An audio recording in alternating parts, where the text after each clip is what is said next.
very much. It's a pleasure. It's a pleasure to be here. Encore? Yeah. Oh, Roger, take it in.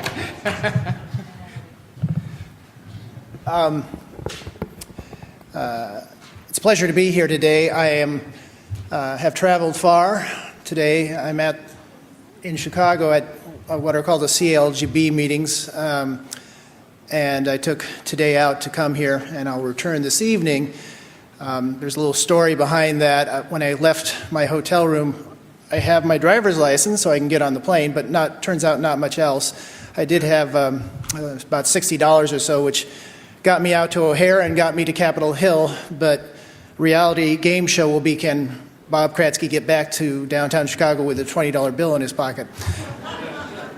I may be passing the offering plate, although I see Dr. Farasati in the back of the room, and I can probably mooch some money off of him. Well, not only can you tell that I think it's an important event for me to speak here today because I came a distance, but the fact that I actually put on a suit is an unusual occurrence. Now, in the state of Minnesota, if there's an oncologist wearing a suit, he's usually from the Mayo Clinic and not the University of Minnesota. But it's really a pleasure to be here. I'm going to talk about intrapleural chemotherapy and talk actually a fair amount about a new study we've opened at the University of Minnesota. Raja reviewed the topic a little bit, and I'm going to dwell on the specifics of our study. This afternoon at the poster session, I'll have a poster on some of our other research that we're doing. It's very exciting. I think we're targeting the synthesis of proteins in cancer cells, in particular mesothelioma, as a possible target for cancer therapy. And the poster this afternoon will focus on one novel small molecule inhibitor that we've identified that's very effective at inhibiting this process in mesothelioma cells, and we think is very promising. And I'm proud to say that research is sponsored by MARF. Well, my colleagues and I at the University of Minnesota have an interest in intrapleural chemotherapy. Mike Mattis, our senior thoracic surgeon, and I have been interested in developing a protocol, and what I'm going to show to you today is our new protocol that we've now had approved by the FDA and the IRB. Dr. Priya Kumar and Dr. Sean Groth are two of our junior faculty in surgery and medicine who have spearheaded this effort, and they deserve all the credit, particularly Dr. Groth, who made most of these slides. Well, as Raja has pointed out, that single modality therapy, either with surgery or radiation or chemotherapy, the results have really been unacceptable.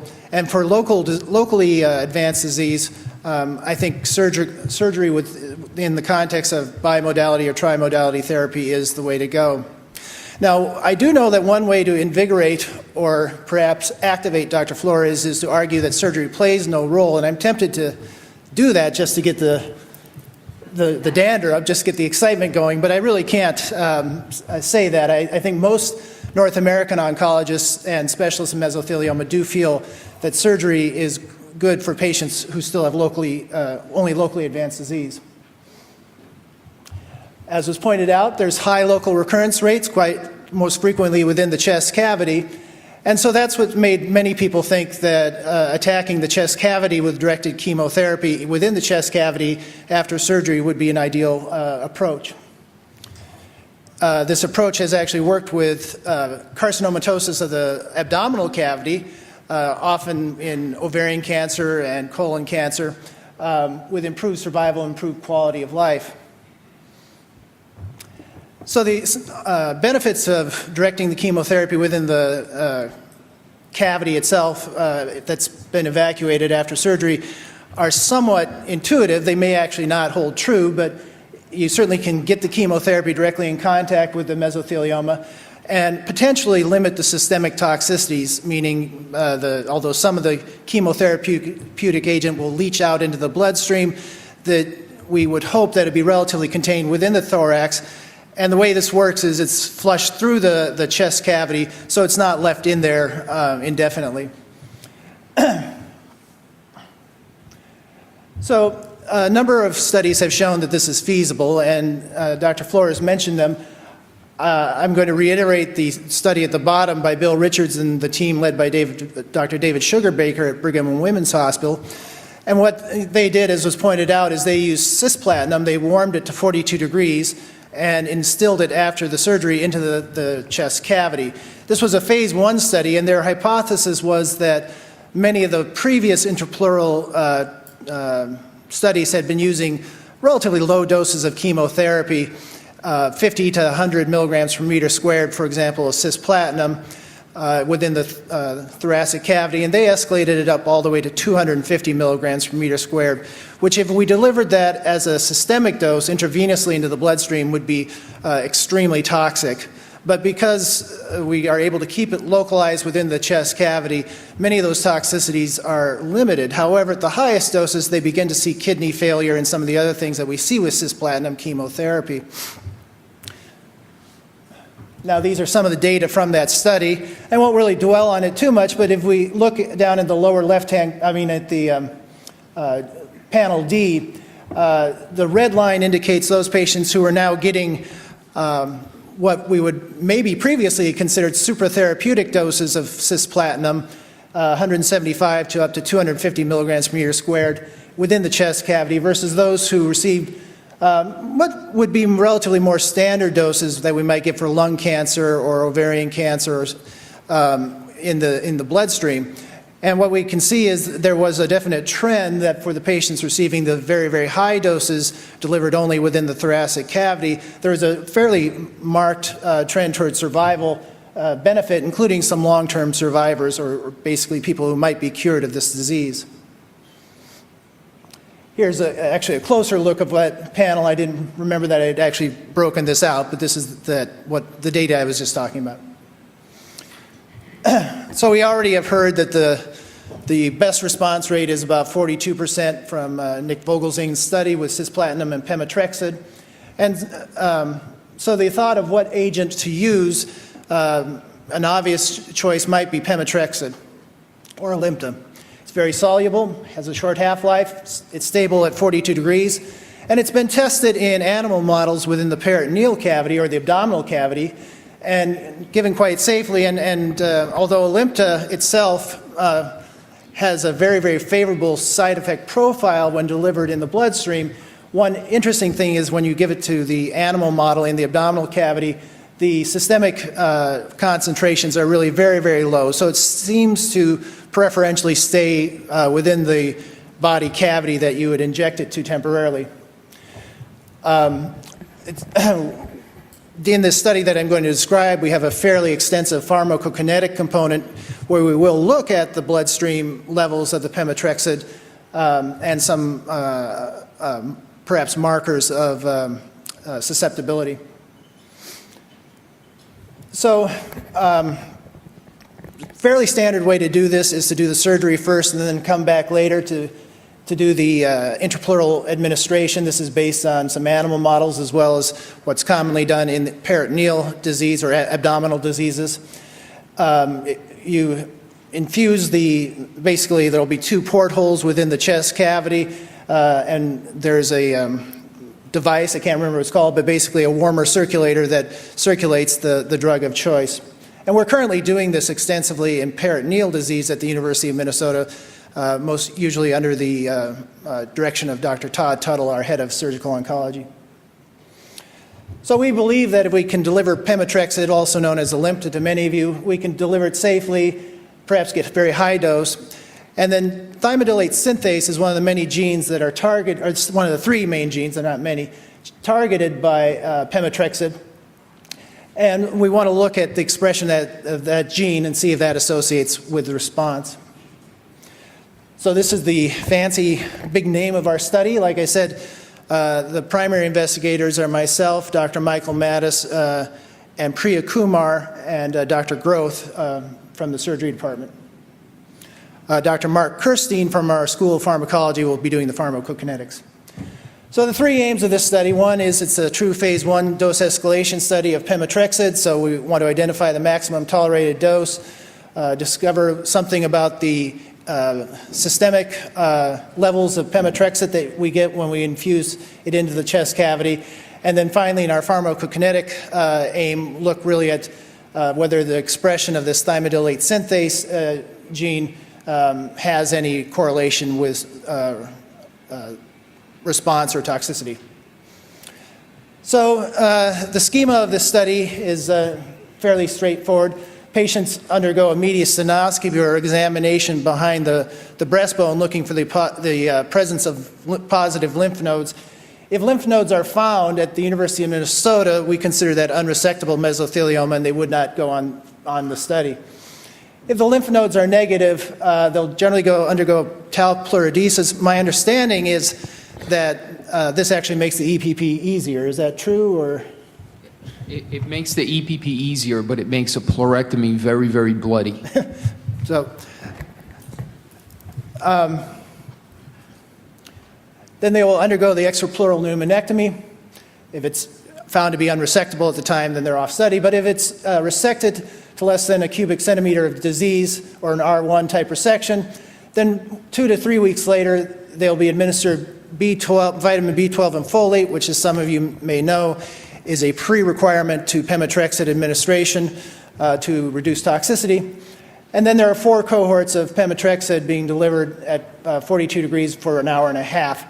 The standard systemic dose of this drug is 500 milligrams per meter squared, which is what we will instill in the chest cavity in cohort C. So this dose escalation scheme that we came up in conjunction with consultation with the FDA is a fairly conservative dose escalation scheme, we think, and probably can be very safely given. There will be 3 patients in each cohort. It's the current plan. And then, if appropriate, we would recommend most of these patients receive 4 cycles of platinum and pemetrexed afterwards and hemithoracic radiation. Some of the anticipated side effects, are fairly standard kind of things one might see with chemotherapy. Like I said, if you're familiar with pemetrexed, you know it's remarkably well tolerated in systemic administration, rash being one of the more common side effects.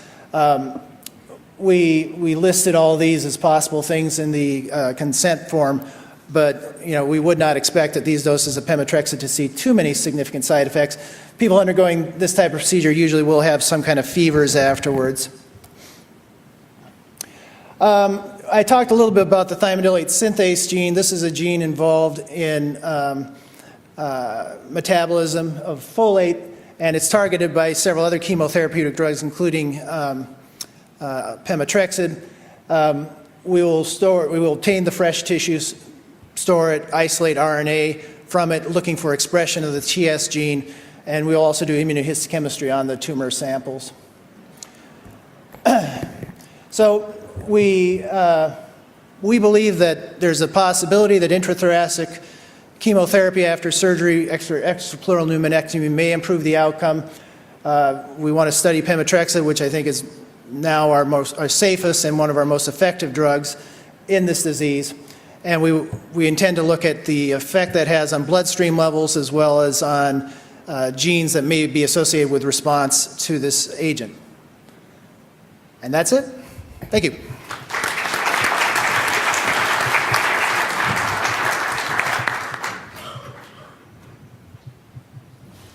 Thanks. So we'll now take some questions for the panelists.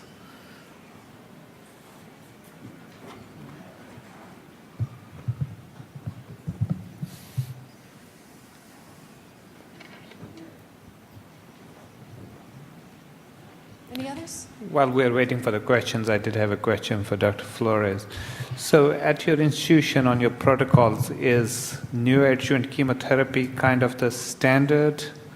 That's our sort of, that's been our standard at Memorial. We're currently working on a protocol looking at neoadjuvant therapy followed by either pleurectomy or by extrapleural pneumonectomy. Lee Krug was the PI of a study that was done, a multi-center study looking at neoadjuvant pemetrexed cisplatin followed by extrapleural. But now with the newer data comparing extrapleural and pleurectomy decortication, we have a new protocol where it's about to get put into effect where we give induction chemo, and then depending what you find at surgery, either an extrapleural or a pleurectomy decortication followed by high-dose radiation. Very important. Mortality. I won't refute that. I just, as with many things in mesothelioma, it's going to be hard to determine neoadjuvant versus adjuvant or versus some kind of combined approach in a systematic way. We have a hard time doing that in lung cancer where there are 200,000 new cases every year. But I think neoadjuvant is one of the standards. Very important. Okay, Dr. Kratzke, first question is for you. Would it be possible to do intrathoracic chemotherapy without doing surgery? Yes. I'm trying to think of a precedent for that. Certainly, in my other role as kind of exploring gene therapy options, as Steve Albeldo was talking about, that's what we do, one of the concepts being that you can deliver that agent very effectively right into the thoracic cavity. I'm sure people have done intrathoracic chemotherapy in absence of surgery. I just Yes, they are. can't remember that. Yeah, don't know the date. Okay, Dr. Flores, I think these two questions are probably for you. Why do certain cancer centers use mediastinoscopy to see if nodes are affected? And if they don't do them before surgery, do you think a PET scan is adequate as well to see whether they have malignant nodes? I think that's a very good question. There's a lot of controversy as far as should you use mediastinoscopy to stage the nodes. The biggest argument against it or for it is that the lymph nodes, whenever you have N2 lymph nodes, those patients tend to do worse. Now, should you completely rule out patients who have positive lymph nodes from getting surgery? In our database, we do have some N2 patients, meaning positive lymph nodes, that are still alive 5-6 years later. So at our institution, we don't do mediastinoscopy routinely to exclude those patients from surgery. As far as PET scan is concerned, we've done a lot of work with PET scan as well, and it's inaccurate because there's a nodal area, and you want to see if that nodal area has cancer or not. The only problem is that the lining of the lung, the pleura, goes right over that nodal area. So if it's lighting up, you can't tell if it's meso from the lining of the lung or if it's meso from the lymph node. And there are some groups who say do mediastinoscopy, and if that shows disease, don't operate. There are some groups who say do mediastinoscopy, if it shows disease, give them chemotherapy ahead of time. And, it's just very variable. Because the numbers are so small, no good trials exist to study those questions. Exactly. Okay, and then this other question is also for you.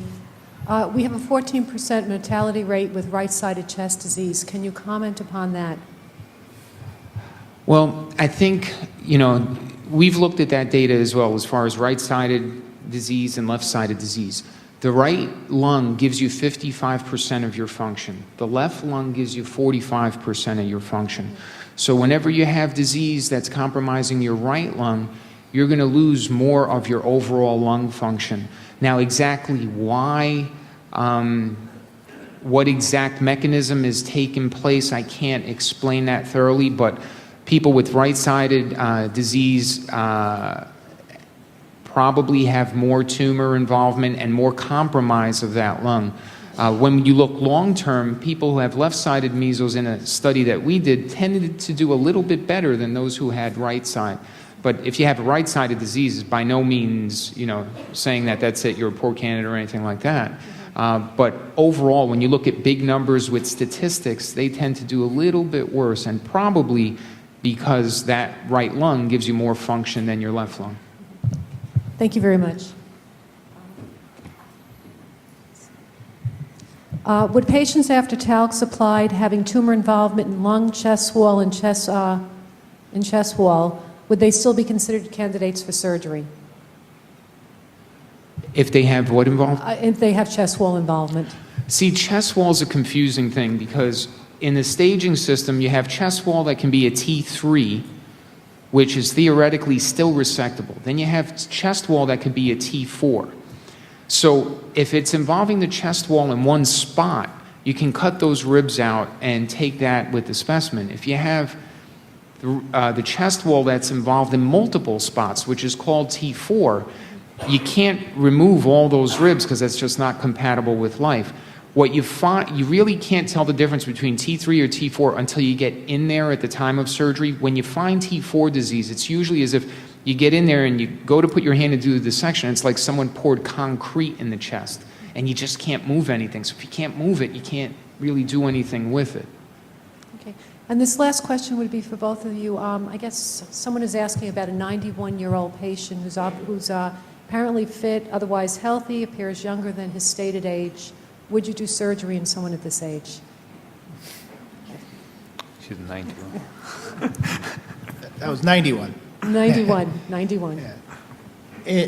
Which is now 71. Yeah. I'll let the surgeon say it, but I think we probably would not, even those folks who look extremely fit at the age of 90, in my limited experience with this kind of thing, do not tolerate the procedure as well. Yeah, I think, you got to look at every patient individually, and I will say I have operated on patients in their 90s with meso, and do they have symptoms? Do you think the surgery is going to help them? Is that pleural effusion intractable? And so if the pleural effusion is causing them harm, causing them shortness of breath, compromising their quality of life, and they're otherwise a healthy 90-year-old, I would go in there and do a pleurectomy where I just take out the lining of the lung.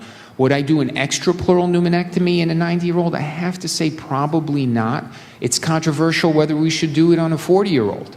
So, but if it's a pleurectomy, I think a pleurectomy would be the way to go. So I think you can't generalize like that, but you have to look at every patient as an individual. And if they have symptoms, and if you think your operation is going to help them, then yes, I'd say go in there, get rid of the tumor with a pleurectomy, and I think that would serve them well.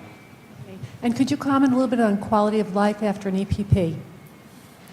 That, I think if you ask the patients out in the audience, they could answer that much better than I could. I think it's a very big operation, and if you're an active person, it's a hit. It's a big hit. I've done them on 25-year-olds where, their biggest concern was, can they still run around like a 25-year-old?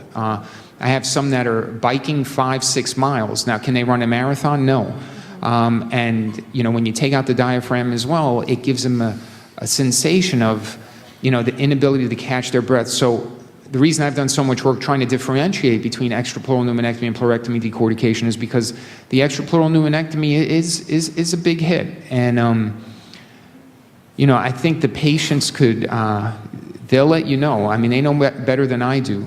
Some patients are angry that they've gotten an EPP, and some patients are thrilled that they're 5 years out and they feel comfortable and, they're golfing and doing whatever they want. So I think it's very variable. And although I see this disease every day, I'm still not in a position to sort of be able to answer that question. Okay, and I guess what I'd like to say then on behalf of all the patients that are here and on behalf of the foundation, I'm always in the position where I have patients who would like to speak to other patients who've been successfully treated.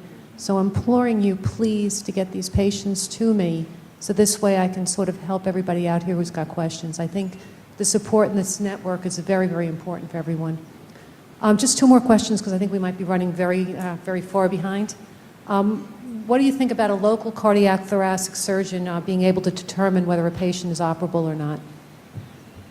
Absolutely not. I think it's difficult for us to tell them. We see this disease every day, and that's the dangerous thing about going to a local place that's inexperienced with doing mesothelioma, especially with the data showing that pleurectomy may be beneficial, because then they would tend to go in there and do not such a rigorous pleurectomy. If you're going to have a pleurectomy done, or if that's something that you think you're leaning towards, you need to go to a surgeon that also does extrapleural pneumonectomy, because there's certain techniques that you need to use that are essential to both. If you go to a surgeon who is not experienced in doing a pleurectomy, they will do a pleurectomy as if it were a chest infection, an empyema, and that will not be adequate. So whether you're getting an extrapleural pneumonectomy or not, if you're getting any type of surgery, I encourage you to go to centers that do a lot of this. Okay, and then the final question, and I'm sort of reading how it should be phrased, but it says, where an R2 resection is inevitable, it would seem that an EPP would be at best so that high-dose radiation could be applied. What's your opinion on why this is not true and a PD turns out to be better? See, the thinking is that With the lung not in place, you can really fry that chest and get whatever microscopic disease is there. And if you have gross disease, maybe it'll get the gross disease. What we know when we look at the survivals is that I can't say we're curing patients with meso. So it will come back at some point. I always tell patients, I can't offer you a cure, but if you're going to live from here to here, this should help you live from here to here. And hopefully within that period of time, with all the stuff going on in mesothelioma, we'll be able to hit a home run or get a magic bullet or something. So I think we can extend their survival. If you're leaving tumor behind, where does this tumor come back? It comes back in the other lung, and it comes back in the belly. So if you know you're leaving tumor behind, and you take that lung out, when the tumor comes back on the other side, you've got no room, you've got no reserve. So if you leave the lung in place, when the tumor does come back on the other side, you can at least breathe. You at least have something to work with. Thank you.